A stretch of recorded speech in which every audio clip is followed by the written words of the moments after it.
This podcast is sponsored by nobody. Hey dudes, welcome to Splat from the Past, the only 80s themed horror sci-fi show where things can get totally radical. Now today I will be welcoming a very talented Canadian character actress, and I am talking about Elva Mai Hoover. She played Mrs. Corrigan in the 1982 cult classic, class of 1984, celebrating its 40th anniversary. She will be my fourth guest from that movie. She was also in. I've always had trouble pronouncing the name of this movie. It's got Equus, Equus, or something like that. I'm going to ask her when we talk. She was also a mother in Superman 2.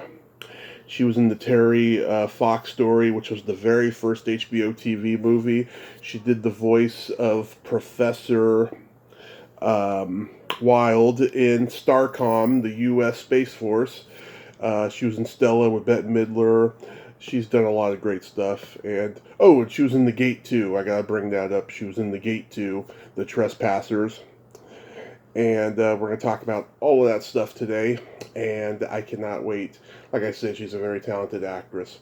And I love talking to actors from Canada. They are so awesome. And in some cases, so bawdy.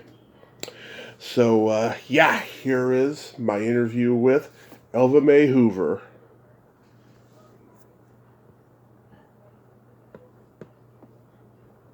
This is such a great honor. Thank you for taking the time today.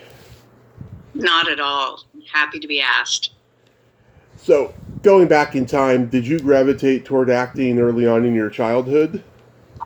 Not really. No, it's kind of an odd story. Actually, I wasn't one of those,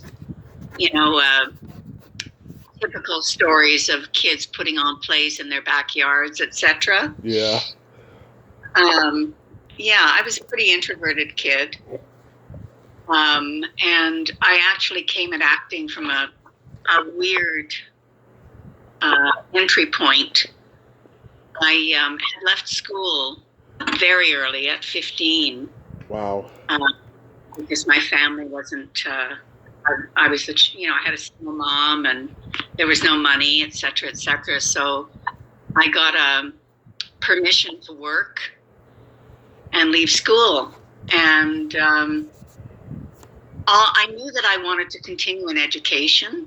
Mm-hmm. And I read an ad in the paper for a theater school that was opening, a National Theater School of Canada in Montreal. And one of the things that they said was that if you applied for this school and if you were accepted, that they would help you with, finding funding to go to school. Right. So that's what appealed to me, was the idea that somebody was going to pay me to go to school. So I wrote away, and I did. They sent a couple of monologues for me to learn, and I knew so little about acting that I didn't even know that you rehearsed by saying your lines out loud. Right. So I had never actually said my lines out loud until the day of the audition. And anyway, suffice to say, I don't think I was that great, but they obviously saw something in me. And I was too young to go to the school at that time anyway, so they invited me to come back the following year. Mm-hmm. And I again. And the second time that I tried, I got into the school. I had never seen a play on stage. It was a little bit of a different entry point. So I went straight into theater school at age 17. And that's where it all began. Wow, that is amazing. Well, this happened in Toronto? No, the school was actually, because it was the National Theatre School, and it was also colingual. Mm-hmm. As you know, in Canada, people, there are French speakers and English speakers, so we're considered a bilingual country. Right. Excuse me, I didn't speak French, but the school at the time was considered colingual. Mm-hmm. So so it took place in Montreal, in Quebec. So all our physical classes, our voice, physical stuff like movement and, fencing, acrobatics, all of that. Mm-hmm. Most of those classes were taught by French instructors or Hungarians. A lot of Hungarians at the time would come over after the Hungarian Revolution. And so a lot of our classes were in French, and it was only our interpretation, as they called it, which was, dealing with text, that was in English. So when you were studying acting, did any of your classmates go on to become successful in acting? Oh, yeah, a great many. I don't know. I'm trying to think who you might know. Augie Schellenberg. Oh, yeah. Augie Schellenberg. Yeah, Free Willy and all that. Right. And Ken Welsh, who did a lot of early Tom Stoppard in New York, and he was in the original Frankie and Johnny and the Clair de Lune. Right. And Paul Hecht, and Martha Henry, and a lot of very, very, very well-known people who went on. Most people, if you lasted the 3 years, because they threw people out after the first year and the second year. Right. So if you made it to third year, most of us who graduated did in fact have a career. Yeah, I've talked to so many Canadian actors. They are just wonderful, sweet people. I love talking to them. Oh, that's great. Yeah. Did you do any plays in those days that you're proud of? Well, yeah, for sure. I mean, for the first, probably, I would say for the first 10 years of my career, it was mainly theater. And, some of the things, one thing, I don't know if you're aware of a French-Canadian playwright called Michel Tremblay. Sounds familiar. Yeah, Michel Tremblay was pretty revolutionary because he was the first person who kind of wrote in joual, which is the way French Canadians actually speak. Right. And so the first translation of his play called Les Belles Sœurs that was done here in Toronto, I was involved in that. And that was very exciting. It was, directed by his partner, who was a fabulous director and who had directed it in Montreal. And it was a group of women, so a real ensemble piece, which was, fabulous to work with, 12 to 14 really fabulous actors. Right. And it was like a neighborhood play, so it was all the people in this working class neighborhood. Mm-hmm. That was incredibly exciting. There's no Shakespeare going on? Well, I was at the Shakespearean Festival. I was at Stratford, but I actually, the first year that I was there, I did French farces, not Shakespeare. Yeah, so I played what they call the soubrette, which is the comic maid. Right. In French farces. So that was more my thing. I didn't do a lot of Shakespeare, no. Okay. So how do you get cast in Sidney Lumet's, how do you pronounce it, Equus? Equus. Yeah. Equus based on a play, right? Yeah. Written by a man called Peter Schaffer.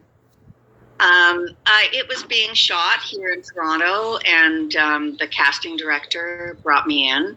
And Sidney Lumet had said to her, if I don't find the person to play Miss Raintree here, then we'll have to go to Britain to get, because it was an English play. And I met him, and he was just a fabulous person to audition for. I mean, I had no film on my resume at that point. I think I had a couple of television credits, but like nothing very impressive.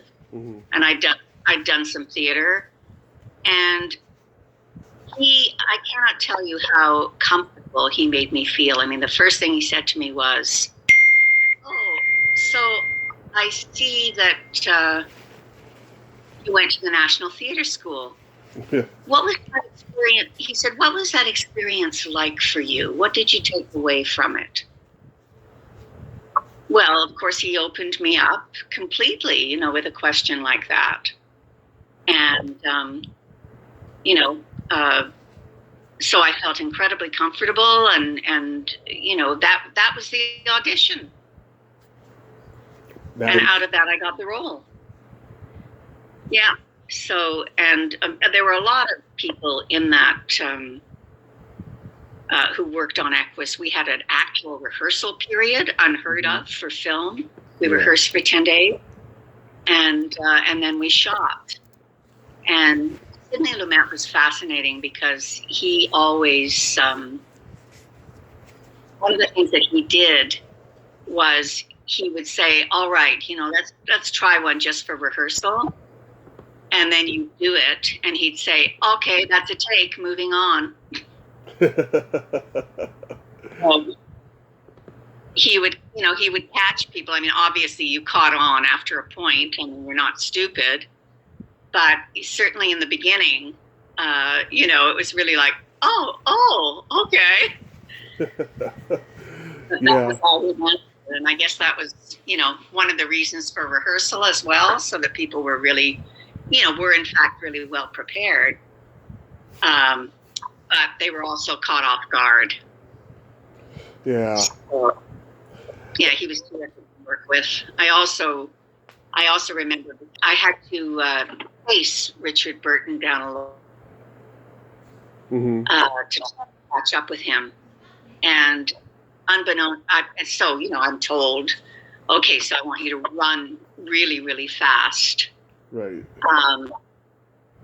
And so I ran down the hallway, hell-bent for leather, whatever. And he had to kind of match me at the same time. And when we got to the end, he said to me, he said, "I have a bad back. Wow. Please don't run so fast," right? And I said, "Oh, okay." And then Lumet said, "Elva, come here." And I said, "Uh-huh." I went over and he said to me, "What did he say to you?" And I said, "Well, he told me not to run so fast." And he said, "Next time, run twice as fast."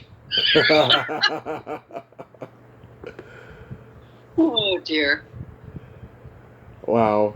Yeah, that must So I ran twice as fast. Yeah. But I did find out later that he did indeed have a back. So. Oh yeah, I've read that story too. That's pretty crazy. Yeah. That must have been intimidating though, to be on a set with acting royalty like him and Colin Blakely and Peter Firth and all these great actors that are in it. Yeah, exactly. Yeah, and of course Peter Firth had been the original boy, I believe, in the play. So he had been doing it since the beginning. And it was mainly Peter and Richard that I worked with. You didn't work with Jenny Agutter? Yeah. No, because I was in the hospital, right? Okay, yeah. I was the sort of nurse that was dealing with, the boy in hospital and the doctor. Nice. And Kate Reid, she has no dialogue in the movie. No, I know. What a wonderful actress. Yeah, she's. Yeah, I did a lot of radio with Kate. Mm-hmm. Back in those days, CBC had a huge radio drama department. Right. And I did a lot of radio in those days, and I remember doing something about oh golly, I'm going to forget her name, but it was a sort of vampire thing. Okay. And it was a two-parter. And she was playing Elizabeth Bathory. That's it. Okay. She was Elizabeth Bathory, who was this, Hungarian woman who became a vampire, a noble woman. And yeah, that was a fascinating piece. Mm-hmm. But she was great. And then you get to do Superman 2. Yes, that was really interesting. Being the absentee mother, or the what would you call it? The mother who's ignoring her son and happily looking at travel guides and chewing gum, and her son falls over the falls. Yeah. And Superman has to scoop him up and rescue him. Right. Yeah, that was a lot of fun. Yeah. Did you work with Donner or Lester? I worked with Donner. Okay, good. Yeah, I did. And yeah, and it's interesting because finally, it's not that long a scene in the movie, Yeah. but we were out there for a week actually, because it was the first thing that was shot for the movie. Mm-hmm. So we were out there, and I guess because it was the falls and they had a lot of setup and stuff to do, and special effects and all the rest of it, we were out there for quite some time. So that was sort of interesting because they had a sort of meet and greet at the beginning, some parties for the cast to get to know each other and all of that. So that was an interesting experience. Right. Yeah, I know everybody remembers that scene at the falls because Lois she wants a hot dog and freshly squeezed juice. Yes, exactly. Yeah, and that the fellow who played the young boy Mm-hmm. now is a guy probably in his 50s, right? Right. And he's still in the business. He does mainly voiceover. He does a lot of voice work Nice. here in Canada. Yeah, and he's started to go to some of these cons, Oh yeah. Yeah, he's been invited because of, being the boy who fell over the falls, right? Yeah. Everybody's doing the cons now, even if they were on screen for 10 seconds or something. Exactly. Yeah. Yeah. If I ever get to talk to him, I'll let you know. Yeah, for sure. Yeah, no, Hadley's a great guy. You'd probably really enjoy him. Yeah. And I was thinking about reaching out to the kid who played the kid, the little boy who played Clark Kent at the beginning of the first Superman movie. Oh, okay. Who lifted the car? Yeah, I heard he was out there too. Oh, neat. I don't know who that is. Is he an American actor or? I can't remember. I'd have to look up his bio and everything. Yeah. But I know he was out there. I saw him advertised for a con once. Yeah. Yeah. Great.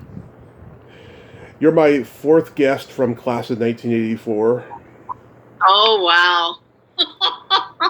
I love that movie. I've talked to Lisa Langlois, Stefan Arngrim, and Mary Lynn Ross.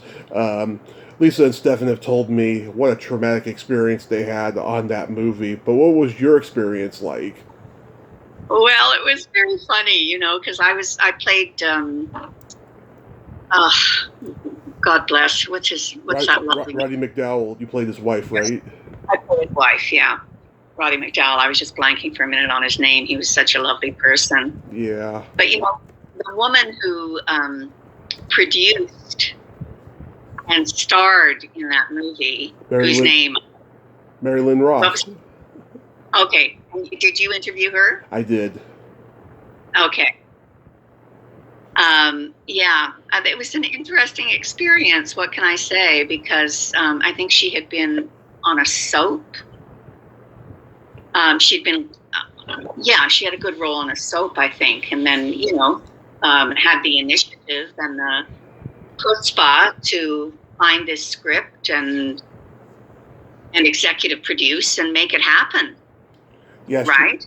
She's married to the director Mark Lester. He directed her in Bobby Joe and the Outlaw in 1976, which is shown on the TV in this movie. Oh, you're kidding. Nope, it is. It's right there. That. Yeah. Wow. Well, it's really interesting to me that when I auditioned for the role, she was blonde at the time. Right. Very blonde.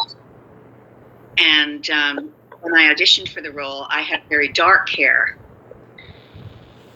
And then in between the audition and booking the role, and I think it was even before I was booked, I had gone to a hairdresser, and the hairdresser had said to me, let's put a small kind of highlight in the front of your hair, right? And I said, oh, okay, fine. So when I got to the set the first day, she was very upset. And it was kind of that thing of there can only be one blonde in this scene. Right. Which was strange because I only had this one little streak in my hair. I was blonde. I was dark haired. I had to wear a turban. Okay. For the scene. That I remember. I found very strange. Yeah. And also too, we were shooting outside, and it was August, and they had Klieg lights.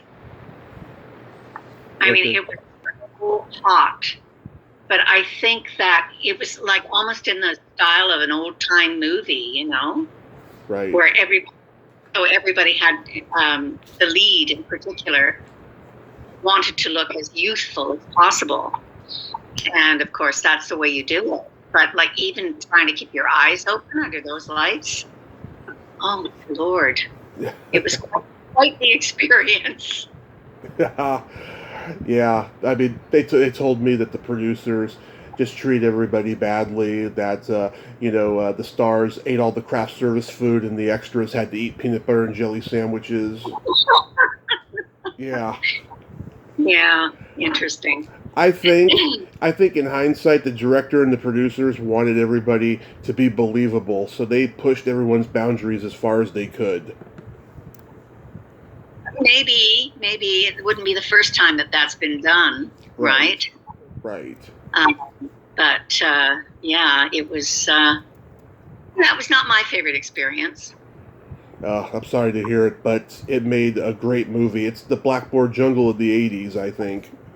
Yeah, and I mean, it is interesting how, how the life that film has had, because, nobody would have necessarily expected that people would still be, watching it or talking about it these many years since, Right.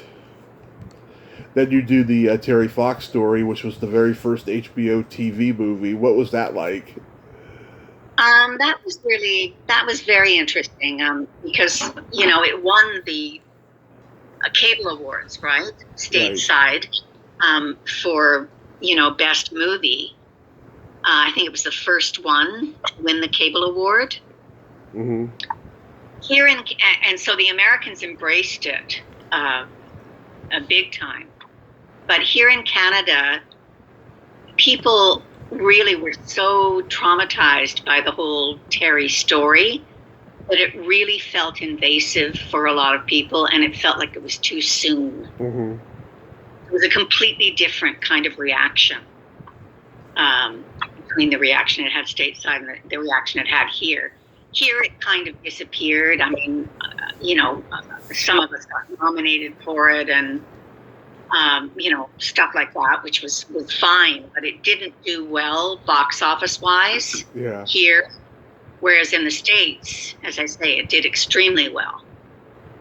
So it was, that was an interesting phenomenon, but I think it was just simply because Americans could see it as a story, right? With a dramatic trajectory, but here it was sort of like, oh my God, that's Terry, and it's too soon, and it's weird to be making a movie of this young man that that we took to heart and we loved so much, right? Right. And kind of fought the battle with him. It just all felt very, very premature and weird. So that was an interesting aspect of it. Yeah, most TV movies are too soon. You know, they want to cash in on whatever amazing story or tragedy happened, like just that year. You know, they might as well call it TV tabloid or something, tabloid TV. Right. Did you at least Yeah, get did it's you true. And did you at least get to work with Robert Duvall? yeah, I did. I did. I mean, what was wonderful actually was the young man who played Terry was, an amputee, Oh yeah, and did look a great deal like Terry, right, but he was not an actor. And Duval was wonderful with him. He was absolutely fabulous with him. So and it was wonderful to watch him because when he was on the other side of the camera, Mhm. he was, he would surprise him and catch him off guard and kind of get the reaction that the director wanted. So he was kind of working with the director to help him to Right. get the kind of reactions that he needed because the young man was not an actor, right? Right. Yeah, Chris Makepeace was in there too. He was big at that point. Yeah, he was. He was. And Ralph Thomas, who was the director, was also a really, really interesting man.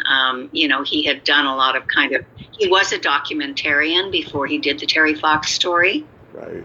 And a lot of his subject matter was because he also did one about the, what were they called? I want to say Moonies, but that's not right. But it was a sort of cult. He did a film as well about, and it was a dramatization about a cult leader and his followers. Or are you talking about Ticket to Heaven? Exactly. And so, Ralph was really, a fine, fine director, and with a great emphasis on, reality and, Right. making it real. But I don't know what happened. He went down to LA, and I don't remember hearing very much of him after that. Yeah. So I don't know quite what happened, but he was a wonderful director, and he was great to work with.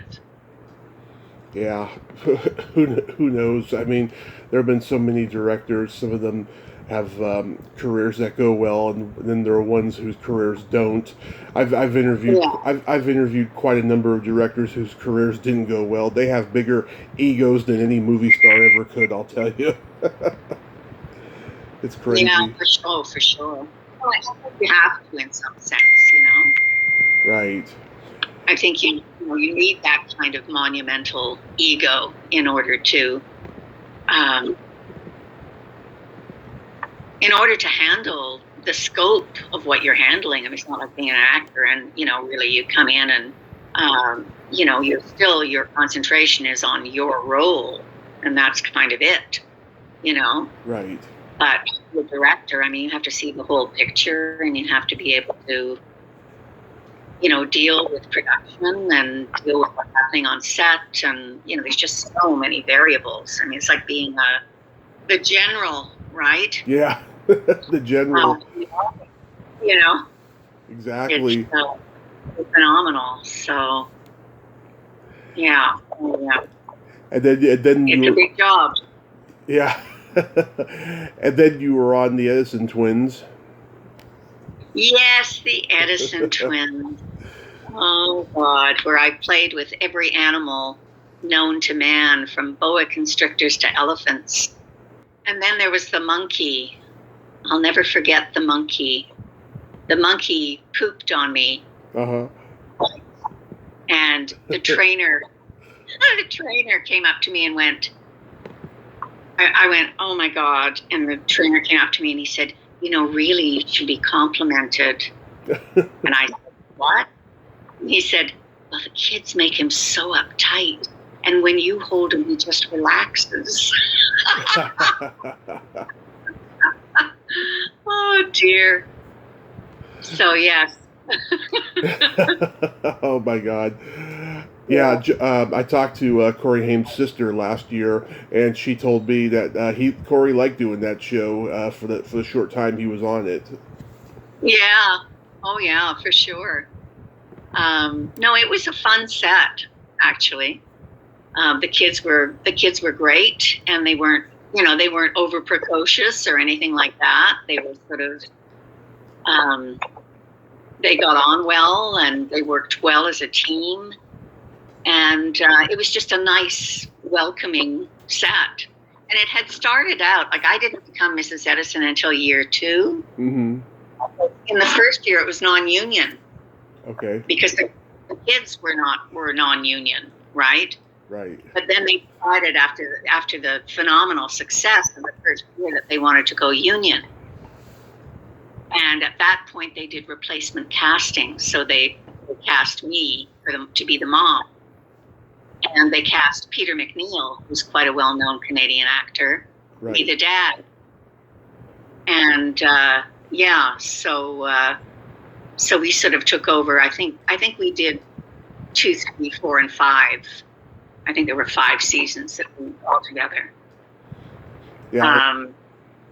Yeah, I hope to get Peter on at some point. He's been in a couple of horror movies I love. Yeah, for sure. For sure. I know Peter's wonderful. I did talk to Allison Cord, who played Freddy, on the show. Oh, yeah. Yeah, she's awesome. Well, Peter's got a really nice role in Guillermo del Toro's latest, the one with Bradley Cooper. Oh, I didn't know that. Yeah. Yeah, he's got a good role in that film. I'll definitely check that out. You did the voice of Professor Wilde on Starcom? Do you know, if you're going to ask me anything about that, forget it. Like, I did so much voice work over the years. I have no recollection of any of it. Yeah, I was just curious, like, what made you get into animation voiceover? Just, a work. It wasn't something that I particularly, sought out to do. Like, I did a lot of commercial voiceover. Right. And that was, probably, that was a very successful part of my career, was doing commercial voiceover. And just as a consequence of doing that, I would get these asks that I auditioned for animation. And so I always felt that animation was not my world. It always felt, what can I say? It's kind of larger than life. Right.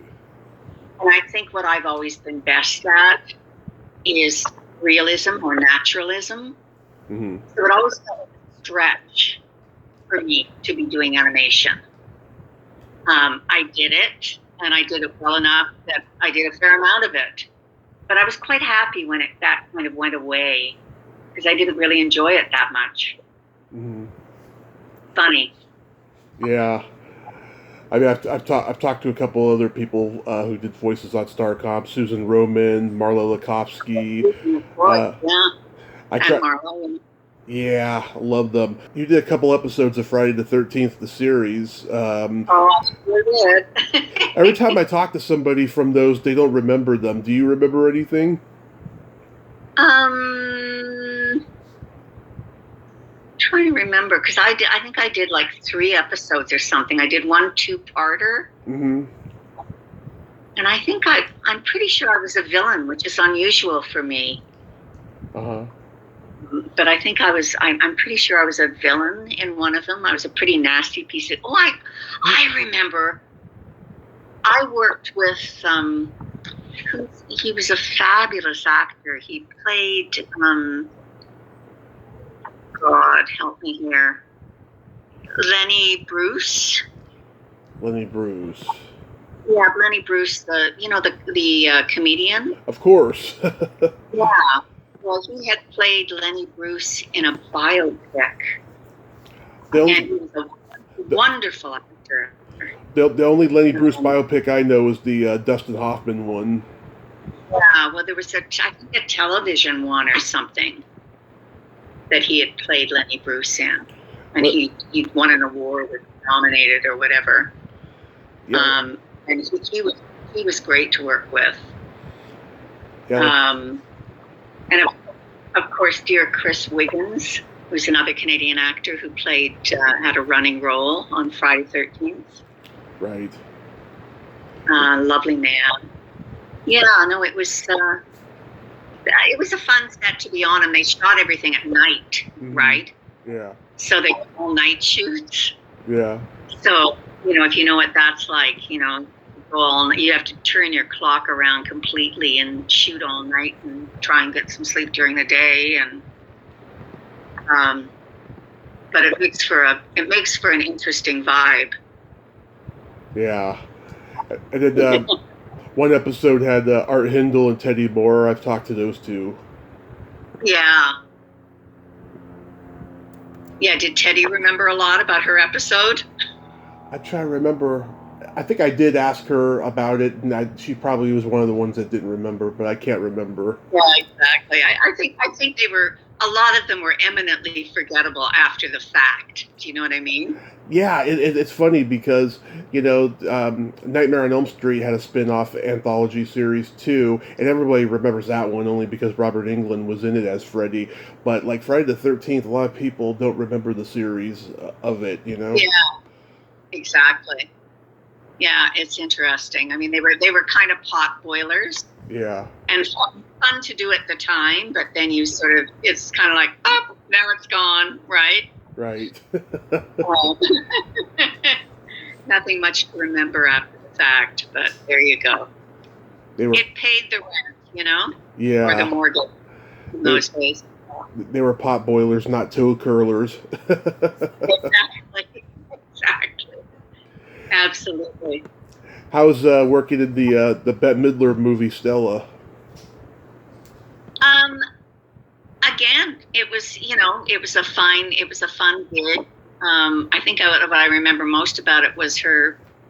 It was not long after she had her little girl at the time, and I think she was a toddler, like maybe 2 or something, and on set, and even then she looked like a mini me of her mom. Right. That was kind of fun, but no, it was a nice, I think that was just a one-day gig, and but it was nice to be around her, and the energy was good, and I think I was like an Avon, like a kind of Avon lady, making her over, right. Yeah, but it was a good experience, and I liked the director. I worked for him more than once, and of course his name's gone completely out of my head, but he was an American director, a really nice man. Oh, that was John Erman. Yeah, and he did a lot. He did some MOWs and stuff that, and when he came to town, he would usually ask for me, and I got a little bit of work out of John. He was a nice man. Yeah, and then you played a doctor in The Gate too. Yes. Now, again. This is one I don't remember at all. I don't know why that's such a blank for me. Because I know so many people have said, "Oh my God, you did The Gate too," or whatever, and I'm like, "Yeah, I guess I did." Yeah. I don't remember it. Isn't that terrible? Yeah. No clue. That one came and went. Yeah, I mean, I love the first one. It's such a masterpiece in horror, supernatural. I've seen so many movies try to rip it off ever since. Yeah. My daughter writes horror. Oh, yeah, I was going to ask you about that. Your daughter writes horror. Yeah, but she writes, short stories and novels, right? Mm-hmm. But yeah, she's always been fascinated by horror, and even from a very young age. Love it. Yeah. So she has a lot to say on this subject. That's so awesome. I used to I used to watch Avonlea on the Disney Channel when I was growing up. It's such an underrated series. Was that a fun show to do? It was. It was a really exciting time as well. You know, again, very much an ensemble kind of drama. Right. And, you know, a great collection of actors, you know, including the wonderful Sarah Polley as a child. Mm-hmm. And Megan Follows. Yeah, well, no, Megan wasn't in Avonlea. No, Megan was in Anne of Green Gables. Oh, okay. Yeah, it was Sarah Polley was the lead in Avonlea. Okay. Again, they're both Lucy Maud Montgomery. Mm-hmm. Was the author of both of them. Right. Yeah, Anne of Green Gables was a kind of series. It was like a mini series, right? Whereas Tales of Avonlea or Road to Avonlea was a TV series that lasted for about 6 years. Yeah. And a lot of us were kind of like I ran the general store in Avonlea. I was my character name was Mrs. Lawson, and so you know that was just a lovely kind of running gig where you really got to know people and you saw the same people all the time, which was fun, you know. Yeah. And it was also I think in terms of up until that period, I think Canadian TV was, particularly CBC, there were problems with sound and cinematography. Like it always had a bit of a second-rate look. Yeah. But Road to Avonlea changed all that. I mean, suddenly you had like a brilliant cinematographer doing that, laying the template for the look of that series. It looked amazing. And I remember the first time that we went in, you know, in those days you were so used to, you know, being made up a lot. I mean, people were still using pancake makeup, right? Right. And I remember going in, and the hair was wonderful because we had, you know, all that period hair, right? Right. And the costuming was fabulous. But you felt like you had virtually no makeup on, and they wouldn't let you wear mascara or any kind of eyebrow pencil or whatever because they wanted a true period look, which was great. But, you know, as an actor, you'd sort of look in the mirror and go, oh, my God, you know. Yeah. I'm not sure about this. You know, I don't think I look that great. But, of course, what it was the first time that they had used a really high-speed film shoot. And when you saw it on camera, we all looked amazing. I mean, everybody looked dewy and beautiful, and you know, it was quite remarkable. But I just remember as a performer thinking, gee, this is weird, you know? Yeah. Plain, you know? Yeah. But in fact, we all looked wonderful because it was a kind of breakthrough in technology. Were you there when Christopher Lloyd did his episodes? No, I wasn't there for Christopher Lloyd. I did work with a few interesting Americans, but Christopher Lloyd wasn't one of them. Ned Beatty? No, I didn't work with Ned either, but who was that wonderful? I did something else with him later on as well. Treat Williams. Oh, yeah, he's great. Yeah, he was fabulous. I really enjoyed working with him. He's just a generous, lovely man. And, you know, I think it was 2 years later I did some kind of movie with him where I was playing a high-level Washington kind of person, interviewing him about something, and he came into the room and he went, Elva! You know. No. Yeah. Like he was just such a nice guy, you know, sort of remembered you if you made any kind of impression at all, you know. Right. He always was this way to make you feel incredibly comfortable and just lovely to work with. That's good. Yeah. So do you have any upcoming projects? Not really, no. I mean, the lockdown has really, it's really been difficult here. It's completely different now. Every audition is via. The whole auditioning process is so different. It used to be that you were sort of hand selected by the casting director, and you kind of went in as one of about 10 to 15 people for a role. Right. And nowadays, every audition, you have to film yourself or, get someone to film for you. And, they're seeing hundreds of people for every role. Right. I don't even know how they manage it, It's just it's a very different feel. It just feels very anonymous and very strange. And for the first, up until we got our vaccines, I really didn't want to work because it just felt a little dangerous, as an older person. Yeah. I just didn't want to take the risks. So I kind of dropped out for about 14 months, I guess.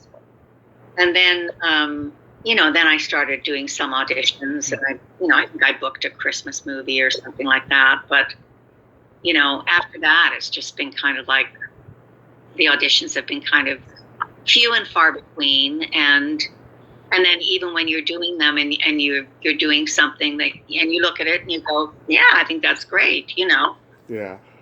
It's like a really good shot, but then you never hear anything again, so it's a very, very different world. Yeah, I think the last thing that I did before the Christmas movie was The Expanse. Yeah. So, yeah. So hopefully in the future you'll get to work again. Well, that would be nice. Always a good thing. It's always enjoyable to do, and it's a little bit like riding a bicycle, Right. Somehow you can go, oh yeah, I can do this. I remember how to do this. I've been doing this since I was 17 years old. Yes, indeed. Yeah. Kind of like a second skin. Now we gotta play my secret silly game. This is a series of silly slumber party questions. No win or lose, just pure fun. And how the game works is I ask you the question, you answer it, and then you ask me that exact same question and I answer it. And feel free to comment on answers. Okay. All right. Give it a whirl. Elva Mai, are you ticklish? Am I ticklish? Yeah. Yeah, in very specific areas. So, Tommy, are you ticklish? Oh, yes. I've been known to hit people in the groin without warning. I'm so ticklish.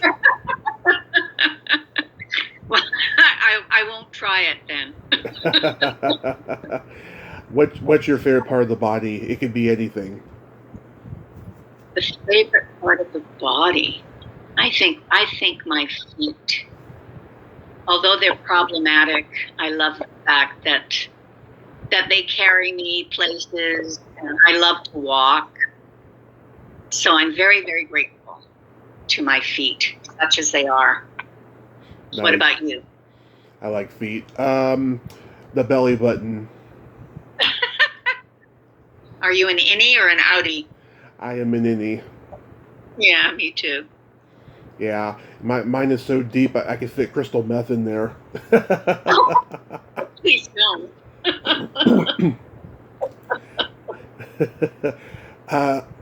What color are your toenails painted?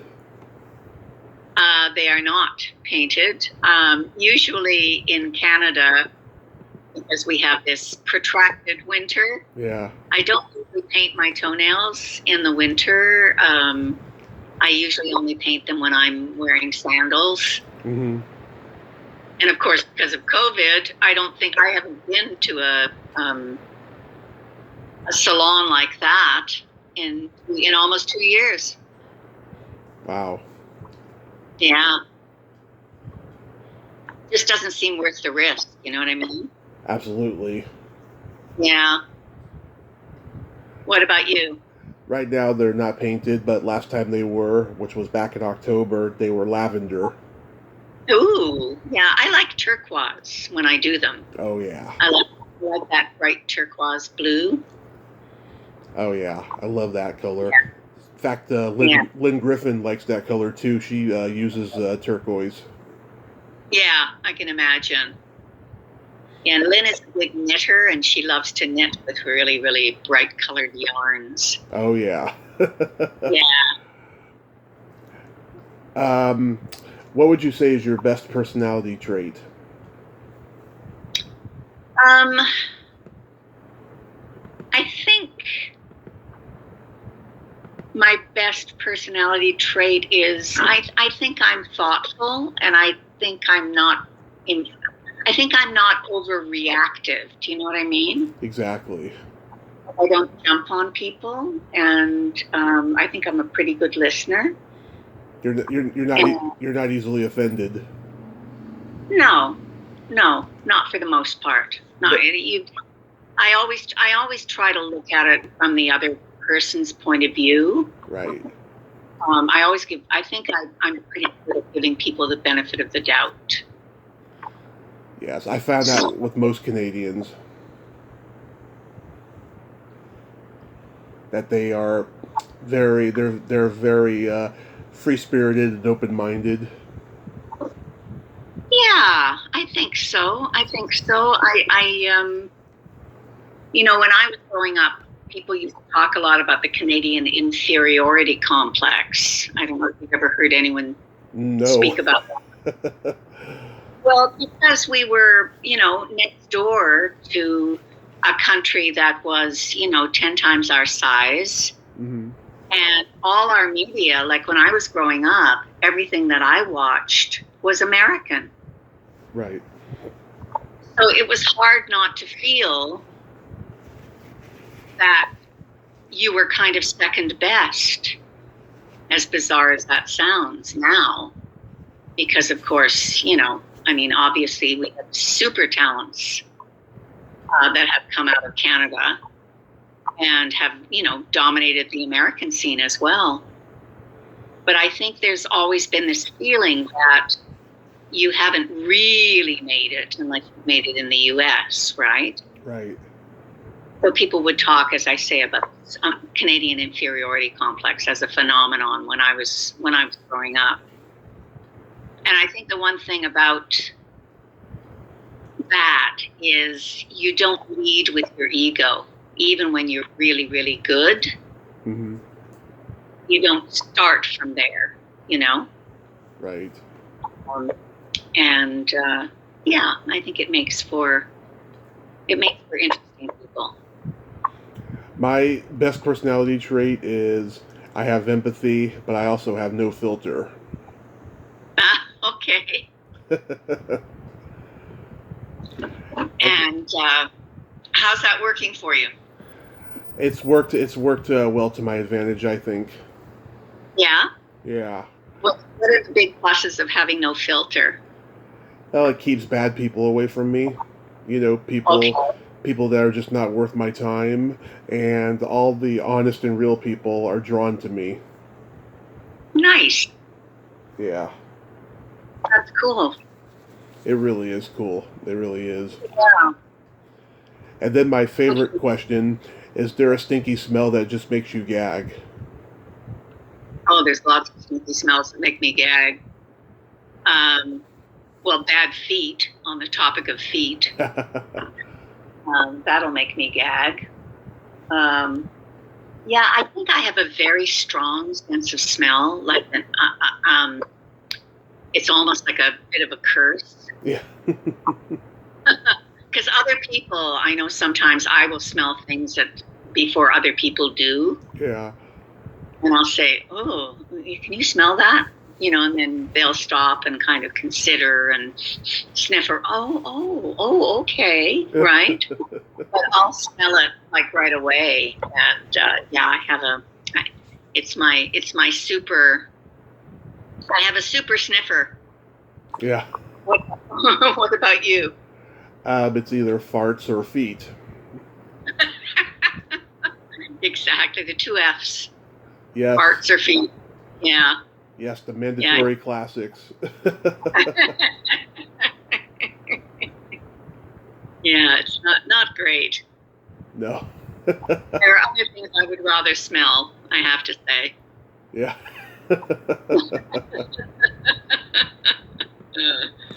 I have a joke for you.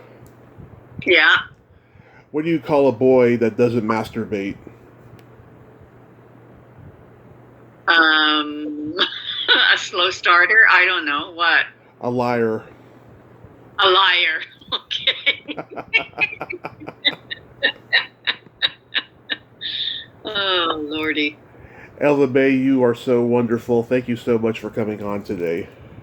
Oh, well, thank you. I hope I haven't put you to sleep, but Not it's at been all. enjoyable. And, all the very best to you, Tommy. And, I think what you're doing is really terrific. And, keep doing it. Oh, thank you. Yes, I'm coming up on 5 years now. I mean, I'm kind of, exhausted, but I'm going to keep going, at least another year or two. And Yeah. I'm just enjoying this, But no, you didn't bore me. It just entertained me. You have great stories. Okay, my dear. All the very best to you, Tommy. Thank you so much. You have yourself a great day, and please stay safe. I will. Thank you. Bye-bye. Bye-bye. Well, there you have it. Elva Mai Hoover. Ain't she a sweetheart? Oh, what a great lady, huh? And a great sense of humor. I'm so glad that we got to talk today. I just love my Canadians. They are just awesome, awesome people. Well, until next time, this is Tommy Throwback Kovac saying there's no shame in living in the past because the present sucks. Later, dudes.